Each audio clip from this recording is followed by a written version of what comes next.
नीतीश कुमार कहते 200 पार नहीं, अब की बार अंतिम संस्कार। राम राम हरे हरे 2025 में ललटेन जली घरे घरे। किसी के घर में कोई बच्चों होगा ना तो वो भी कहेगा कि ना तो तेजस्वी यादव का देना, हम तो नपुंसक, हमसे बच्चा थोड़ी होने वाला है। वही हाल है, विधवा विलाप करते हैं, बांझ का जाने परसों पीड़ा। 20 साल में क्या क्या अपनी उपलब्धि तो बताइए, आपने कितनी फैक्ट्रियां लगा, आप इसका जवाब दीजिए ना। मोदी जी कहते थे 100 दिन में काला धन आएगा, आज 11 साल होने वाले, कितना काला धन आया। हर साल में 2 करोड़ लोगों को नौकरी दूंगा, 11 साल में 22 करोड़ लोगों को नौकरी मिल जाए। ये लोग अपना तो कुछ आंकड़ा दे। मोदी जी तो उनको कहते थे इनका डीएनए खराब है, नीतीश कुमार का क्या कहते थे मोदी जी कि इनका डीएनए खराब है, आज कहते हमारे दुलरुआ है। अमित शाह कहते थे इनके लिए सारा खिड़की दरवाजा नीतीश जी के लिए बंद हो गया। सम्राट चौधरी कहते थे मैं पगड़ी तैयार खोलूंगा, जहिया इनको गद्दी से हटाऊंगा। नीतीश कुमार कहते थे मैं मिट्टी में मिल जाऊंगा, बीजेपी के साथ नहीं जाऊंगा। क्या मिलिए ऐसे लोगों से जिनकी सूरत छिपी रहे, नकली चेहरा सामने आए, असली सूरत छिपी रहे। अभी एक और मुद्दा चल रहा है किसानों की, कि किसानों के हित में बात सरकार कर रही है। आपको लग रहा है किसानों की स्थिति बदली है इस सरकार में? देखिए, किसान तो 700 कुछ किसान तो सिंधु बॉर्डर पे मर गए। 13 महीने आंदोलन चला, एशिया का सबसे बड़ा आंदोलन था।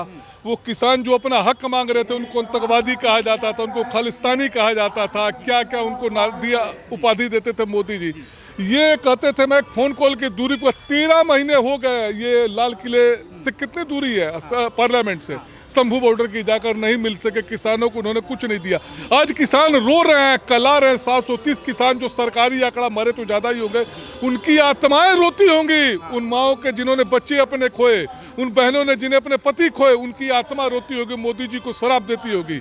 आज जो है ब्रह्मांड में गुस्सा है, वो आज से ये लोग नीतीश कुमार और नरेंद्र मोदी बच नहीं सकते। दोनों की राशि भी एक है। मोदी जी जब बिहार आते हैं तो किसानों की बात करते हैं, कहते जो आदमी चारा चोरी करके चारा खा गए वो क्या किसानों के हित की बात? अरे मोदी जी तो बनारस जाते हैं कि मैं गंगा का बेटा हूँ, बांग्लादेश में जाते हैं तो मैं बांग्लादेश की आज़ादी में मैं जेल गया।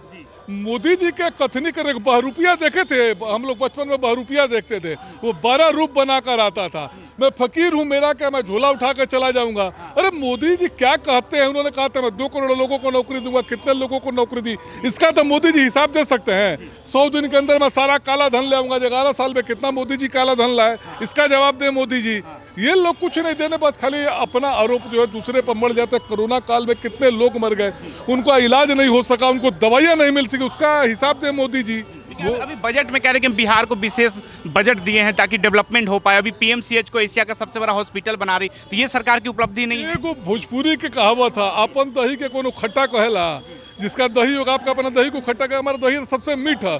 वही हाल है मोदी जी का, वही हाल है नीतीश जी का। आप 16% आरक्षण चोरी की बात कर रहे हैं, तो भाजपा कहाँ आरक्षण? वो तो कह रहे ईडब्ल्यूएस तो हमने दिया, तो ये आरक्षण चोरी। वो जो है हम लोग तेजस्वी जी के नेतृत्व में जो आरक्षण जो बढ़ाया गया था, उसका कहा कि हम लोग उसको 9वीं अनुसूची में तुम आप दाखिल करिए, तो ये लोग दाखिल नहीं कर, तो आरक्षण की चोरी तो है ना भाई। जिसकी जितनी हिस्सेदारी उतनी, जितनी इसकी भागीदारी उतनी उसकी हिस्सेदारी तो मिलनी चाहिए ना। लेकिन विरोधी कहते हैं कि पहले पार्टी में तो हिस्सेदारी दीजिए। पार्टी तो बस परिवार के इर्द गिर्द घूमती है। तेजस्वी यादव, लालू यादव का परिवार हूँ, मैं भी लालू यादव का परिवार हूँ। ये हमारा जो है राजद जो है, जो लालू यादव का ही परिवार है, मैं भी उस परिवार का सदस्य हूँ। तो मान लिया कल को कुछ हम ही को मिल जाएगा तो कहेंगे परिवारवाद है। परिवारवाद कहाँ नहीं है, ये जो कौन कहता है परिवारवाद की पार्टी है? भाजपा वाले आरोप लगाते हैं, मोदी जी कहते हैं, शहजादा कहते हैं, परिवार की पार्टी। ठीक है, मोदी जी गुड़ खाते हैं, गुड़गुल्ला से परहेज करते हैं। चिराग पासवान का जरा पूरा परिवार देखिए तो चिराग पासवान, रामचंद्र पासवान आज सुबह नहीं है, रामविलास जी इस दुनिया में नहीं है। ये आपको थे पशुपति कुमार पारस, प्रिंस राज, ये किसके साथ उनका गठबंधन था? जीतन राम मांझी के साथ में संतोष मांझी, जीतन राम मांझी उनकी बहू भी चुनाव लड़ी। तो क्या यहाँ परिवारवाद नहीं है?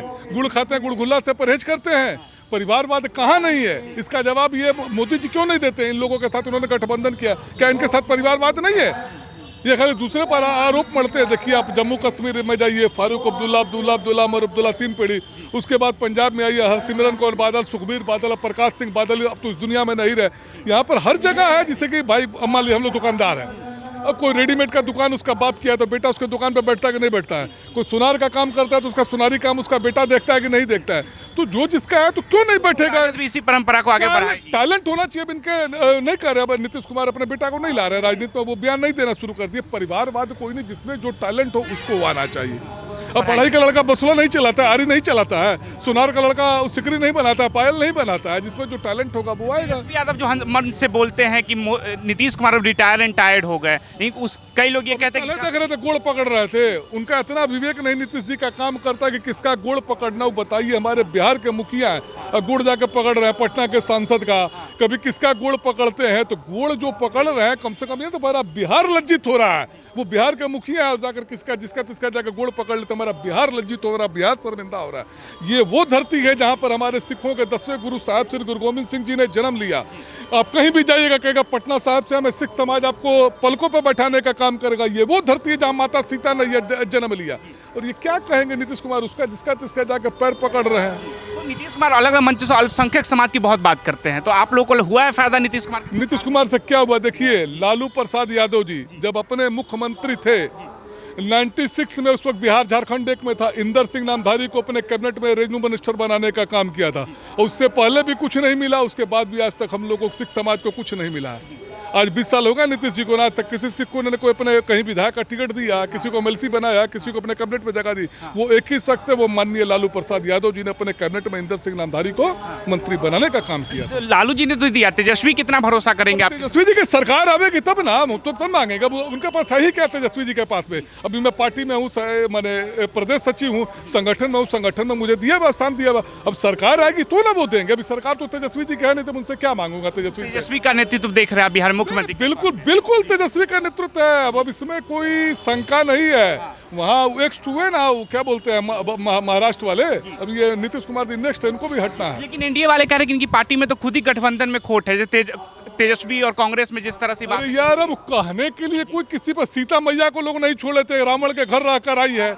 आरोप लगाने के लिए हम आप पर आरोप लगा दे, अपन पर आरोप लगाने के लिए हमारे स्वतंत्रता है ना, कोई किसी पर लगा सकता है। लेकिन इसमें सच्चाई दिखती है ना कि कांग्रेस को जितनी सीटें दी जाती है उतने वो जीत नहीं पाते, तो इसका घाटा राजद को होता है। तो राजद चाह रहे कि अपने पाले में चुनाव लड़े। चलिए, अब जो भी है नेतृत्व हमारे तेजस्वी जी का, इनके नेतृत्व में ही चुनाव लड़ा जाएगा। और अगली सरकार जो है, आप लोग निफिक्र रहिए, 2025 में नीतीश फिनिश हो जाएंगे और महागठबंधन की सरकार जो है बनेगी।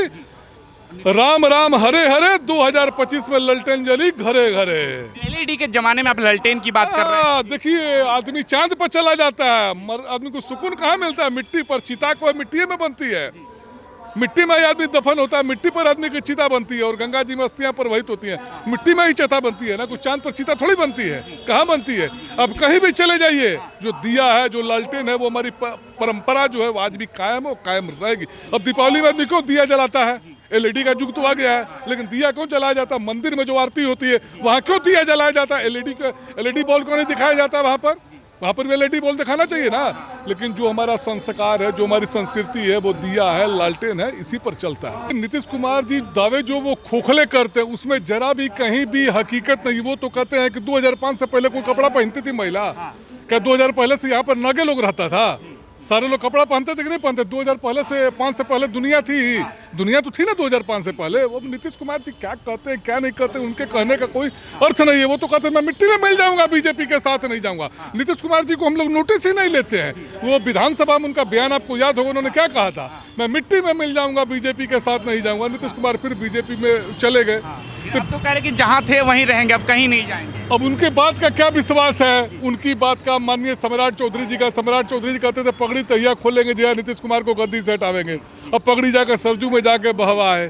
तीन लोग की बात का हम लोग को नोटिस नहीं लेते हैं। सम्राट चौधरी का आप जिक्र कर रहे हैं, वही विधानसभा में तेजस्वी यादव जो आपके मुख्यमंत्री के चेहरा है, वो कह रहे हैं अभी बउआ है ये, इनको क्या पता बिहार की राजनीति के बारे में। वो सम्राट चौधरी किसका प्रोडक्शन है? राजद का ही प्रोडक्शन है। अंडर एज में वो मंत्री बने थे। माननीय लालू प्रसाद जी की ही देन है कि आज वो इस मुकाम तक पहुंचे हैं। वो तो उनके पिताजी क्या कहते थे सम्राट चौधरी के, माननीय मुख्यमंत्री जी के बारे में सबसे, देश का सबसे, आगे तुम नहीं बोलेंगे, आगे आप सब समझ सकते हैं, गांधी मैदान से क्या बोलते हैं, देश का ये सबसे मुख्यमंत्री है। और ये भी कहते थे कि मैं पगड़ी तहिया खोलूंगा जो है नीतीश कुमार को गद्दी से हटाऊंगा। आज नीतीश कुमार की गोद में बैठे, आज नीतीश कुमार को कहते हैं 15 साल ही शासन करेंगे। ये लोग क्या कहते हैं? तरक्की की हम फसल काट लेते, अगर थोड़े से हम तलवे चाट लेते। तो यही लोग डिफरेंसबाजी करते हैं, इसके अलावा लोगों के पास कुछ नहीं है। इस बार आपकी लड़ाई किससे लग रही है? भाजपा से सीधे तौर पर या जदयू से भी डर लग रहा है कि नीतीश इसके? एनडीए के जो उनका गठबंधन, हमारे गठबंधन की उनका गठबंधन के साथ लड़ाई है। पिछली बार भी हम लोग सरकार बना चुके थे, कुछ सीटें हमें जबरदस्ती लूज करा दी गई। 2-4-5 सीटों से हमारी जो सरकार जो रह गई थी, पिछली बार कुछ सीटें इन्होंने माने कहीं 10 वोट से, कहीं 12 वोट से, कहीं 18 वोट से हरा दी गई थी। इस बार जो है हम लोग हैं करीबन लगभग 200 सीटें हम लोग जीते। 200 ये तो नीतीश कुमार के लोग कह रहे हैं कि 200 पार। नीतीश कुमार कहते हैं 200 पार नहीं, अब की बार अंतिम संस्कार। एनडीए का अब की बार बिहार से अंतिम संस्कार। जनता रो रही है, जनता करला रही है। आज बिहार में क्या हुआ है देख नहीं रहे? लॉ एंड ऑर्डर कितना खराब है। परीक्षार्थी जो नौकरी मांगते हैं, बीपीएससी छात्रों पर लाठियां बरसती हैं, जो छात्राएं जो नौकरी मांगते हैं उन पर लाठियां बरसती हैं।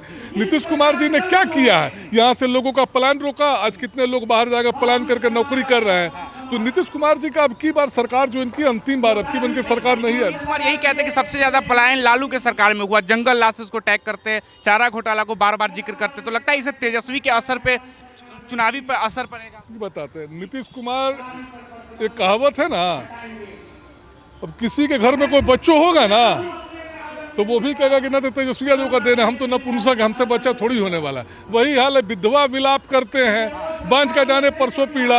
अरे 20 साल से आप राज कर रहे हैं। 20 साल जो बच्चा जो पैदा जो होता है वो मैट्रिकुलेशन करके जॉब के लायक हो जाता है, शादी उसकी हो जाए तो अब एक बच्चे का पिता हो जाता है। नीतीश कुमार जी आपने 20 साल में क्या क्या अपनी उपलब्धि तो बताइए। फलाने ने ये क्या, ढकाने ने ये क्या, बस यही करके विधवा विलाप करते। आपने 20 सालों में क्या किया? आपने कितनी फैक्ट्रियां लगा? आप इसका जवाब दीजिए ना। मोदी जी कहते थे 100 दिन में काला धन आएगा। आज 11 साल होने वाले, कितना काला धन आया? हर साल में 2 करोड़ लोगों को नौकरी दूंगा। 11 साल में 22 करोड़ लोगों को नौकरी मिल जाए। ये लोग अपना तो कुछ आंकड़ा दे, अपना कुछ आंकड़ा नहीं देते हैं। नेहरू जी ने ये किया, फलाने जी ने ये किया, यकाना जी ने किया, बस दूसरे पर ये अपना थोप देते हैं लोग। मोदी जी आए भी थे रैली में, कह रहे थे लाडले मुख्यमंत्री, नीतीश कुमार को लाडला बता रहे थे। अब लाडले का अर्थ क्या होता है? भोजपुरी में दुलरुआ कहा जाता है। अब उस बात को मैं खोलना नहीं चाहता हूँ। बिहार में दुलरुआ किसको कहा जाता है ये आपको भी पता होगा। सबसे प्रिय हो उसको कहा जाता है, तो प्रिय मुख्यमंत्री है। वो और भी कहा जाता है दुलरुआ, उसको मुझसे कहा ला खोलवा रहे हैं। सारे लोग समझ जाएंगे हमारे कहते हैं हमारे दुलरुआ है, तो बस समझ जाइए।